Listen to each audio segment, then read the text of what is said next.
Welcome to Scorched Earth. This is going to be a general reading for the sign of Capricorn, Sun, Moon and Ascendant. Don't know what your Moon or Ascendant signs are, have a look in the description box below. There's a link down there that will take you to a site that will give you your birth chart for free.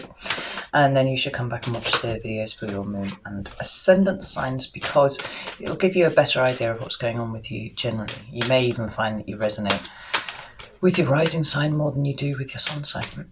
That's a thing. It happens. So thank you to all those people who continue to support me with the subscribing and the like. And if you are new to the channel, welcome. I hope you find something here for you. Thank you for all your likes and your comments and your shares, your donations, you know, all those people that message me. Like, I've been getting some really wonderful messages recently. And it's great. It's great to feel that connection to people, I think. So let's have a look at Capricorn and see what is going on with you. Got 3 cards for Capricorn, please, for the month of April. 3 cards for Capricorn. Let's take that one.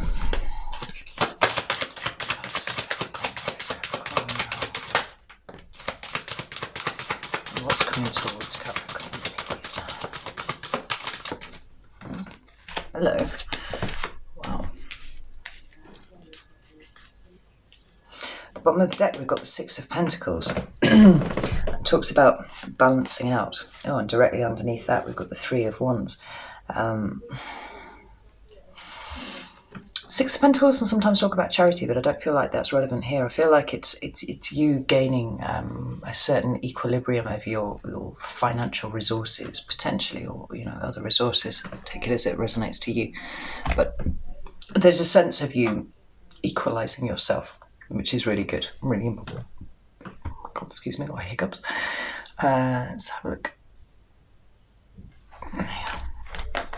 I'll just get some clarifiers and then we'll get on with this.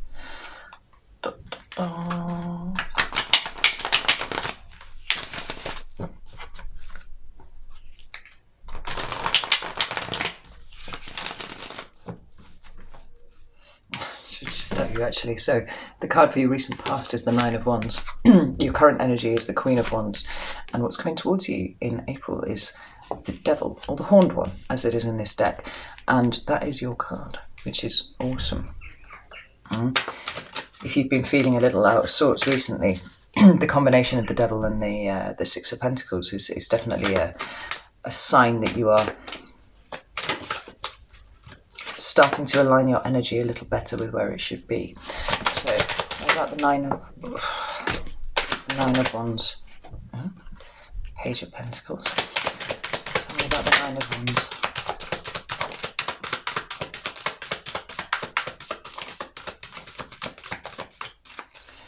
A number of flippers here. Strength card, card of Leo, and the 9 of Wands again. The card that I am currently trying to clarify. 9 of Wands.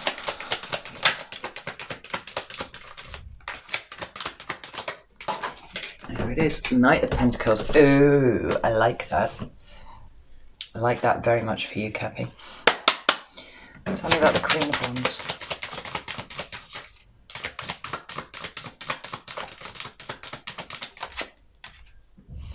The Moon. Interesting.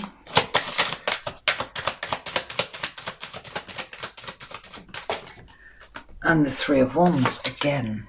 Like it.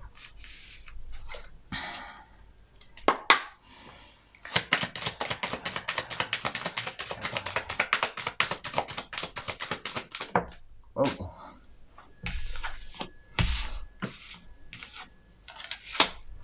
Got the Queen of Swords and the 9 of Swords to clarify the Devil. I'll get into that, see what that's about. On the bottom of the deck, we've got the High Priestess and the 5 of Swords. The High Priestess talks about hidden things, right? She talks about the internal world, yes. She's a figure of great knowledge and intuition. But the 5 of Swords talks about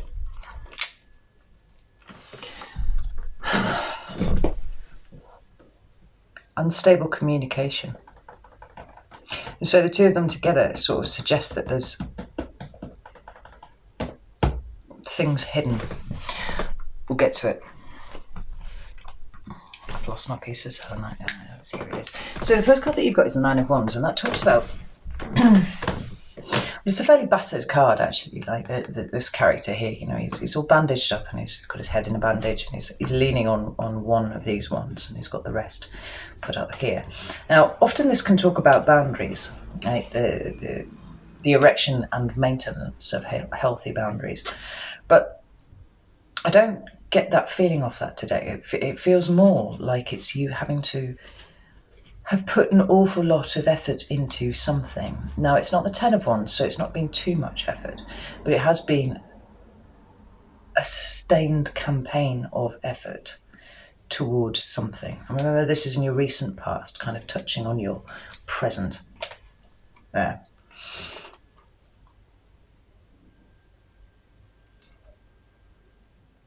And something that you've been really passionate about. Something that you've been able to see the potential in, that's required some work to bring it about, because the two cards that you've got to clarify are the Page of Pentacles and the Knight of Pentacles, right? In that order. And I like that, like I said, because it indicates progression, right?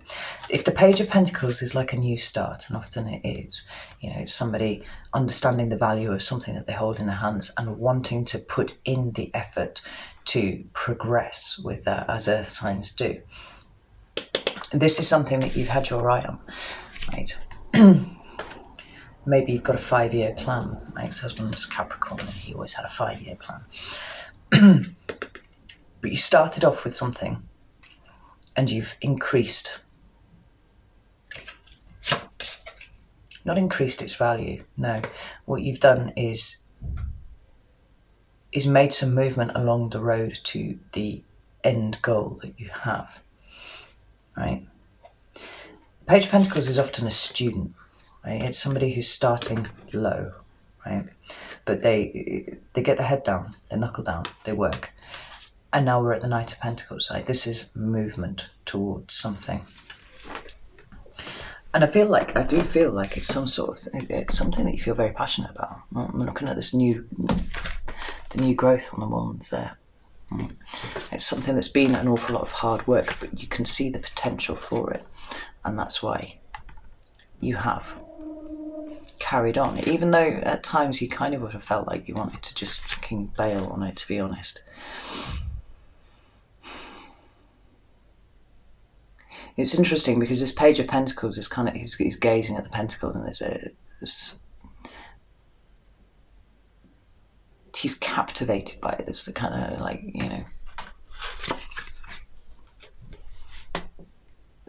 and absolutely enchanted by it. But then we move to the Knight, and he just looks determined now, right? Yeah, he's got his eye on the goal, and he's moving towards it. But he's keeping that pentacle really, really safe.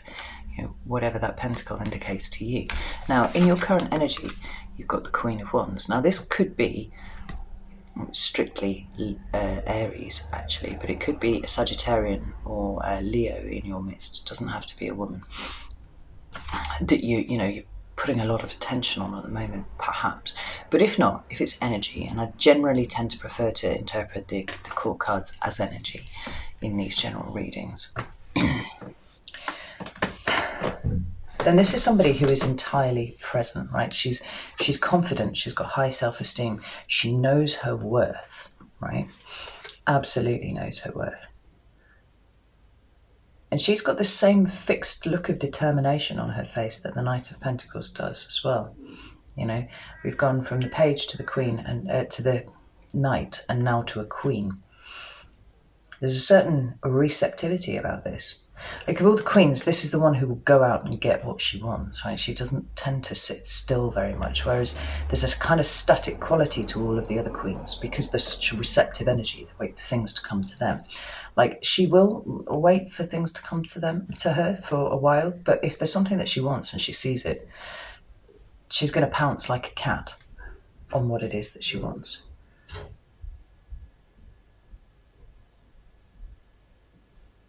I'm drawn to the fact that her eyes are exactly the same shade of blue as the sky behind her.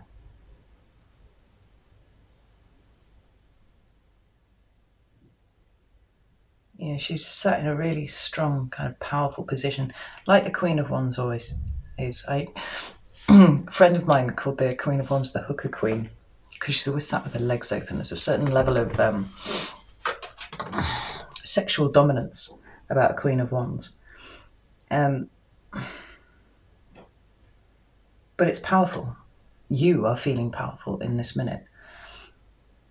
And of all the queens that could possibly indicate powerful, like this is the one. Like your queen, the Queen of Pentacles, I think always looks a little bit sad, and she's kind of staring at her pentacle, staring at it. This one's like, fuck you. Yeah, she's I'm doing my thing. You're feeling very strong, you're feeling very empowered. And I get a great sense that you're feeling like the world is opening up to you now, right? Two cards that you've got to clarify this current energy are the Moon and the Three of Wands. That's the second time we've seen the Three of Wands here. But the Moon is about the internal space. It can be Cancer, right? It's a card of Cancer, so it could be a Cancer involved. But again, this is about what's going on inside you. And I feel what's going on inside you is a mountain excitement about possibilities that are opening up to you, right? My key word for the Three of Wands is expansion, right? Always expansion. As we've got these wands, and they're sprouting as well, you know. But he's got his eye towards the horizon, right? It's like this fixed look in these eyes, you know, they're fixed on a goal. Like imagine a cat, right, that's spotted something moving in the underbrush, you know, and it's just it's watching and it's getting ready to pounce. Like that is the feeling that I'm getting off this, right? And it's towards this end goal. Like this dude's done his groundwork, he's sent his ships out, and now he's waiting for them to come in. You know, the received wisdom is that he's a merchant or something, stood on the cliff waiting. But I get such a broader feeling from it than that. You know, this is about your plan for global domination. This is how it feels. And I pull some clarifiers, because what I'm slightly confused about, interestingly, is the Moon, because the Moon can often indicate confusion as well. And I don't think you're confused. So why is the Moon here for Capricorn?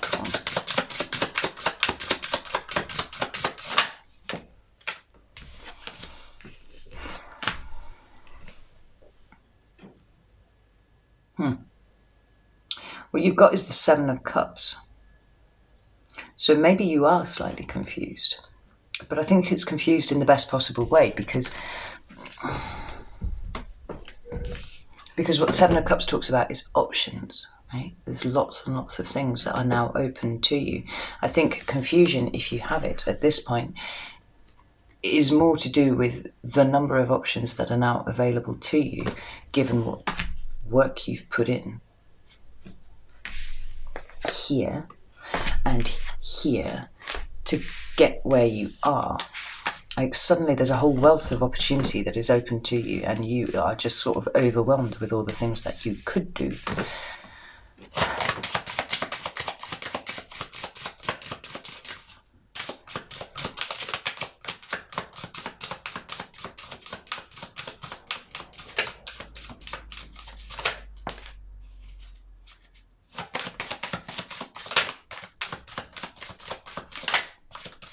The other thing the Moon talks about is duality, right? It's got these two pillars, and the two, the wolf and the dog.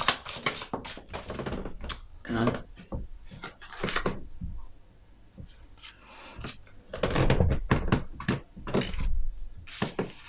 the wolf and the dog indicate our wild side and our tamed side. And then we've got this crayfish scuttling up out of the water there. He talks about the subconscious. And the word that I've just heard is hubris, which is absolutely hysterically funny, personally, because of a conversation that I was having with someone the other day. We've got the Seven of Cups, the Ten of Swords, and the Two of Pentacles, right? And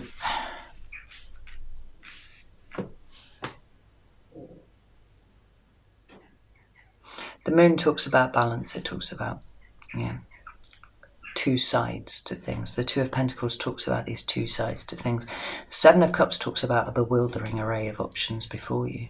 But then the Ten of Swords talks about an ending, right? And I believe the word hubris has come to mind because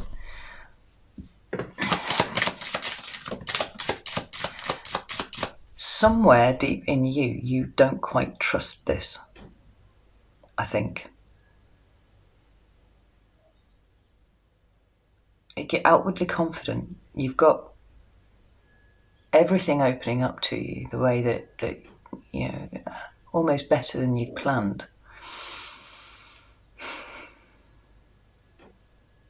But on some sort of deep level, there's a lack of trust that this is actually going to play out the way you want it to.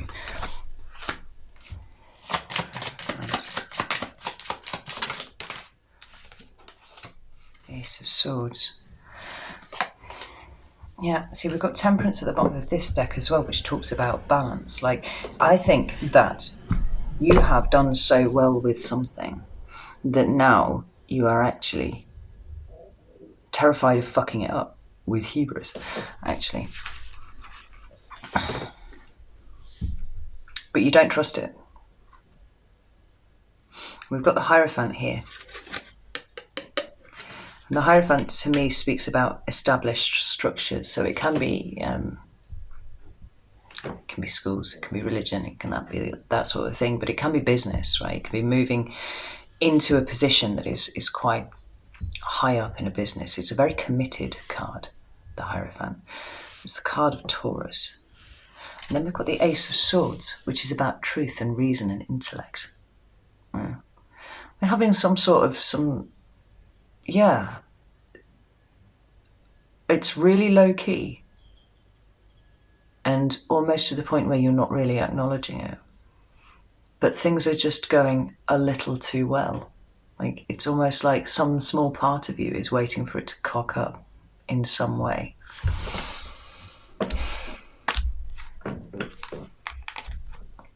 Let's see. The High Priestess and the Five of Swords would lend some credibility to that.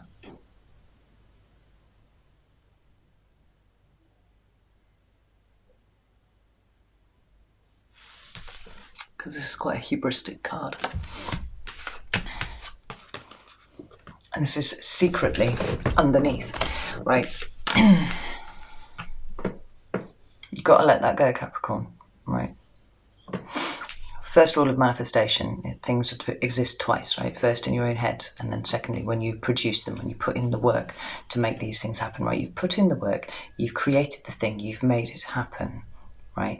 Don't create a difficult circumstance for yourself by allowing that kind of that low vibrational fear, right, to get a hold of you internally anywhere, right? And I say this particularly because the next card that you've got, like what's coming towards you in April, is the Horned One, right? The Devil.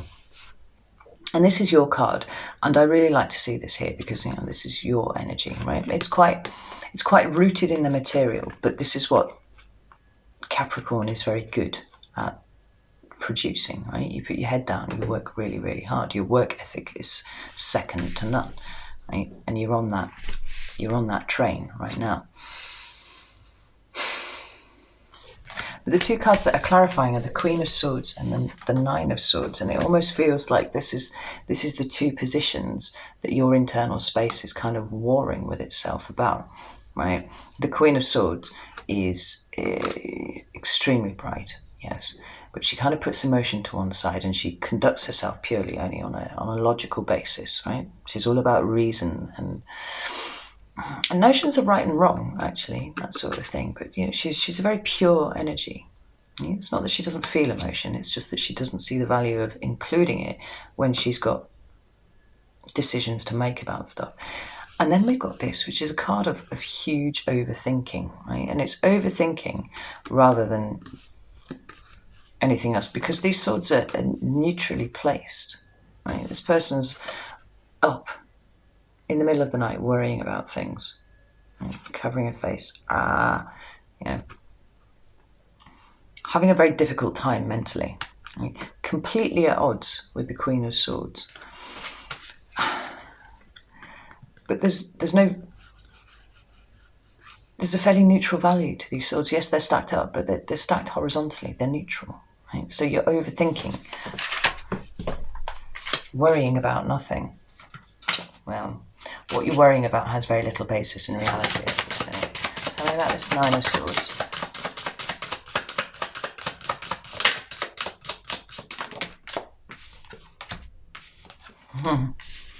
Justice and Ten of Pentacles.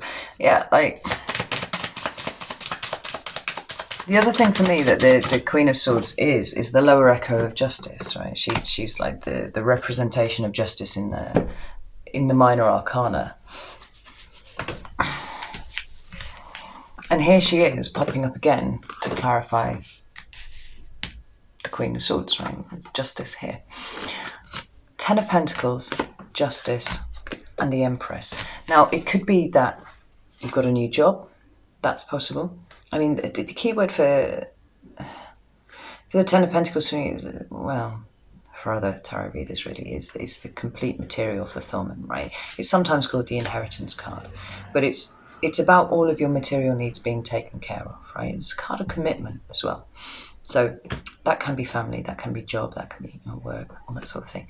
But it's broadly commitment. And then we've got justice, right? Here. So this is another card of balance. It's another card of getting things exactly right.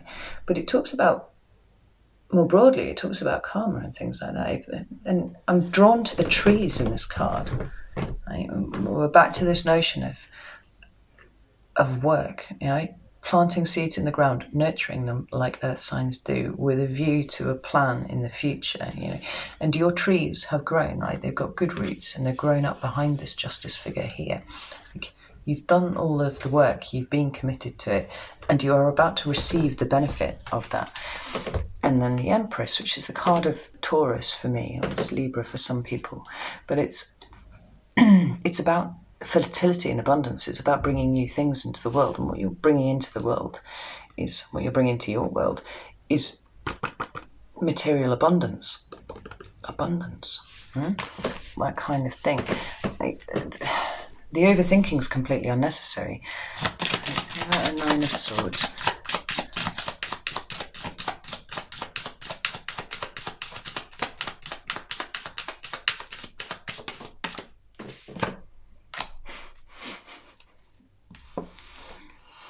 The Nine of Swords has come out to clarify the Nine of Swords. It's just like, it doesn't matter what I say, you're going to overthink the shit out of it in April anyway. But the fact is that you're exactly where you're supposed to be, Capricorn. You're doing exactly what you're supposed to be doing.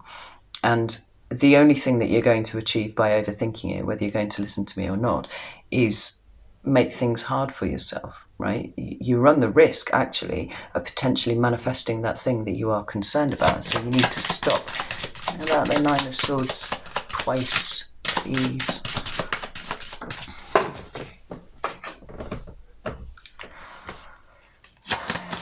Swords. Yeah, see, this, like, you're catastrophizing, Capricorn. Will you stop? Right? We've got the Nine of Swords, the Tower, and the Seven of Swords. Like, you feel like you're deceiving yourself about where you are and what you've achieved. Like, are you suffering from imposter syndrome here, or something like that? Like,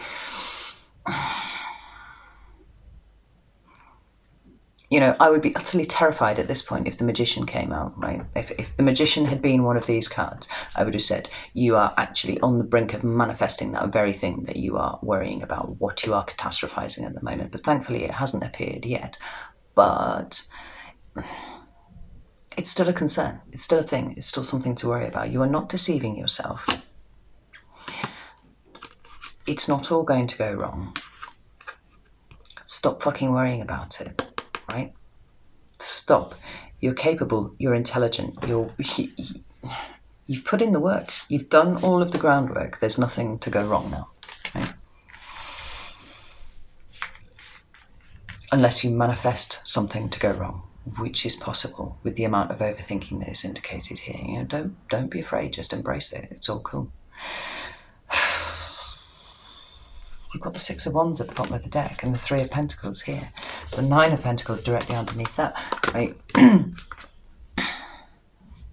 Six of Wands is victory, right? It's doing well for yourself. It's being seen by other people to be doing well for yourself. And it's building strong foundations that will last into the future. And, you know, Ten of Pentacles and Nine of Pentacles here, you know, it's going to set you up very well for the foreseeable future, right? Stop worrying about it. It's all cool. Right? Do some meditating or something. That would be really good. But you have nothing to worry about. So I'm going to leave it there, Capricorn, and I will see you in a couple of weeks.